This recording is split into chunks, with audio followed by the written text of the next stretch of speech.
Their house may be sitting on a swamp, and it's under invasion.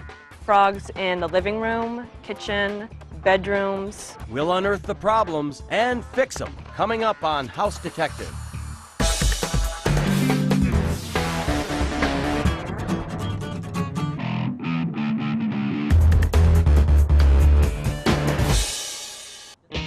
Jack and Wendy Sissel love their small-town bungalow.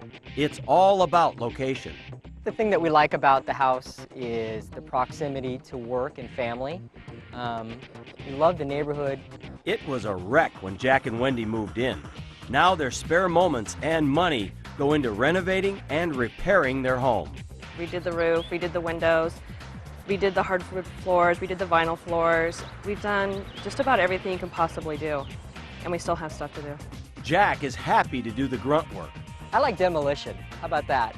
Despite their hard work, the house still has a few problems, specifically four-legged ones. Frogs are invading our house, and we don't know why. When you see frogs, you think pollywogs, and if you think pollywogs, you think there must be water somewhere for those pollywogs to exist. Frog hunts are a daily event. Come on, let's do it! So you guys have this great house, and I love what I found in the yard here. You got a whole lot more pets than you counted on with all these frogs, huh? Well, if you see frogs, I think water, so Oh, absolutely. the water must be somewhere, and there's moisture in the house, and we're kind of afraid of what that means. So Well- we're hoping that maybe somebody can help us Well, out. you know what we're going to do? We're going to get in an inspector and a great crew. We're going to find it, and we're going to fix it. Great. Yay. Okay. Thank Can you. hardly wait. Yay. We call in our house detective, Steve Ramos, a certified home inspector. So I've got to tell you, I've been called for rats, mice, birds, bats, but frogs? Why not? I know, we're a little concerned about the drainage issues around our house. We did French drains, new sump pump, and we're still seeming like we're having moisture problems because there are so many frogs. Right, well those are all good things and great places to start. I also see you've taken care of the gutters and the downspouts, at least in the front of the house. So whatever's here is definitely hidden, and we're going to get to the bottom of it for you. Well, more than anything else, if we could just stop them from multiplying, we'd appreciate that. Next, we head round back, where Steve discovers why this house may be waterlogged. When I see a house that's set at the base of a hillside, more often than not I see moisture problems. So I think that's playing a part in what we've got here. Basically the water runs downhill, not only on the surface, but subsurface as well. And it tends to collect where it meets resistance, and that would be the foundation. Right. And that creates a lot of problems. Jack thinks soil conditions might also be a factor. I do know that when they built this subdivision, they scraped off the top layer of topsoil, Okay. moved it away, and just left me with some hard clay to work with. So that's what's Okay. under here. Is Hard clay, Wow. yeah. And it's really hard to dig in and hard to work in, Is especially it? in the middle of the summer, yeah. That's actually a really important piece of information. Clay soil tends to absorb water like a sponge, and it causes the soil to expand. And then as the summer wears on, that moisture leaches out and the soil contracts. I notice at the base of the foundation here over on the wall, the paint's peeling off, primarily on the low end. That's telling me that the soil is still moist. We'll have to take a look underneath the house and see what else may be contributing to that. Coming up, more moisture problems, Structurally, is it going to be all right? more uninvited guests, Oh, man! It looks like that thing's been in here a little while. we move to the boys' bedroom, where Steve uses a moisture meter to see if any moisture is seeping inside. It appears to be dry, but in the winter, it might be a different story.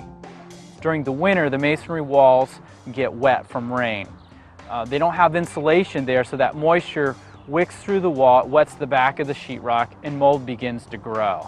Steve heads back outside to uncover another reason for all of this moisture. He thinks water may be seeping from the crawl space. Let's start Crawl there. under. Off there. Let me see. Whoa! Oh, Here's our frogs. frogs! The crawl space already has a sump pump to drain the excess water. Yeah. Nice. Well, the first thing I see is the sump's full of water, and it shouldn't be. Yeah, it gets Is it stuck always every that once in a while. It gets stuck every once in a while. That must be a pain to come out here in a rainstorm every time and Yeah, it's no fun. Every time it gets stuck. It's Yeah, no fun to well, get it's set a little bit high in there. Okay. And that's part of the reason why it's not draining all the way. Okay. So, and the fact that it's not set right, it looks like it's kind of old. You'd be better off just putting a new one in that sets in there right, and it's set a little bit deeper. out. That seems like a quick fix. Next thing we need to do is we need to go underneath and I guess look for more frogs, huh? Who's going underneath, Steve? Not me. I'll Not do me. it. I'd love I to go in guess there. I wanna guess see what's you're under there, it. too. Great. Steve and Jack suit up and mask up to head into the crawl space, an area most homeowners avoid. Good luck, Jack. Be careful. Here's our first problem. This soil, even though we're in the midst of summer, is still moist. Steve thinks the moist soil is definitely related to runoff from the hillside. The existing liner is in bad shape. Steve suggests a new and improved liner to line the crawl space. One of the traditional ways of dealing with moisture underneath the house is to install a plastic vapor barrier. But there's better technology available today. We call that an encapsulation system. And the encapsulation system actually addresses several points. It addresses drainage, it addresses excess moisture with the sump pump, and it's also a guaranteed liner that keeps, that doesn't tear or move. Jack's all for that, especially after their next discovery, a mummified rat.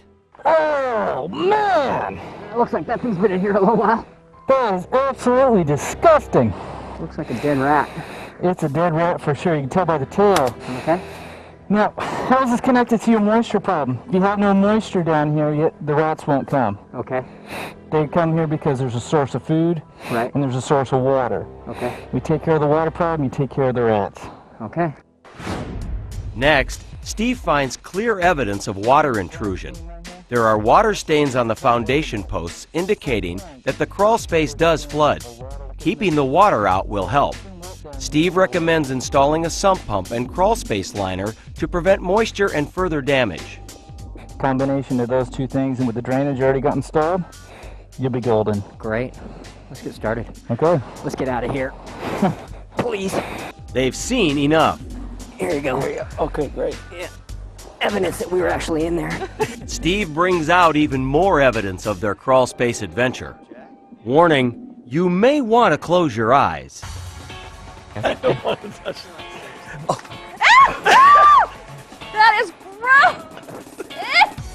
With the inspection complete, it's time for Jack and Wendy to set some priorities. We got to deal with the moisture. We're going to install a barrier, put a better sump in there. That decreasing the moisture is going to take care of the frogs, it's going to take care of the problems with the rats. It's also going to protect the underside of your house from rot, and it's going to protect those concrete footings as well. That's going to be great.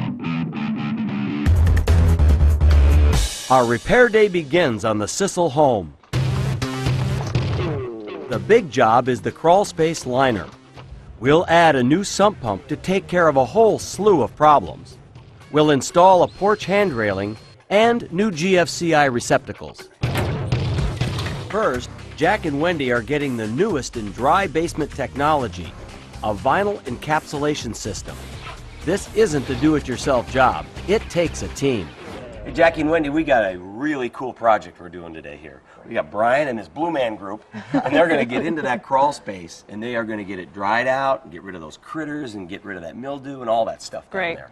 Brian? Yeah, first thing we're going to do is go underneath there and clean out the whole area, pull out that old moisture barrier you have down there. It's really inadequate.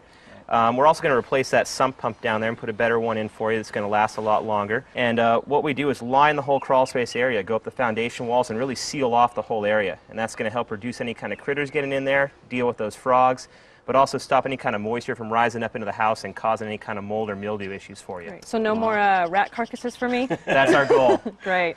A dirt foundation is never a good idea. Well, what tends to happen when you have a damp crawl space is you get a lot of moisture that rises up into the house, and sometimes that'll cause mildew and mold growing on interior walls and also cause hardwood floors to buckle.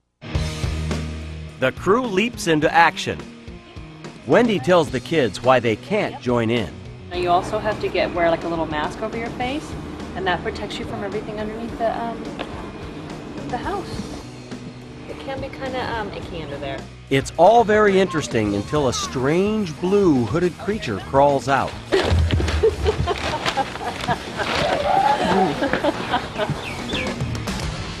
Now we're checking in on the crawl space project. The conditions are tight. First, the crawl space is cleaned. Next, the liner is measured and cut. It's clear why a job like this is left to the experts. First, a heavy-duty pad goes in, then the liner. The material is high-density polyethylene, which doesn't rip like regular plastic. Hey guys, come here. You got to look at this. They're done inside here. They're done already? Yeah, they're done. Wow. Isn't that Wow. great? Great. That doesn't even look like the same place. I know. So are we done? Just about. All they got to do is add the sump pump. Done deal. No more frogs? No more frogs. No more carcasses? No more carcasses. The crawl space is now a finished basement suitable for storage. That's great. The day is done, the work complete. Jack and Wendy are resting easy, knowing they've got a moisture-proof, rodent-free basement. Well, that was a busy day today. That was. I loved your help.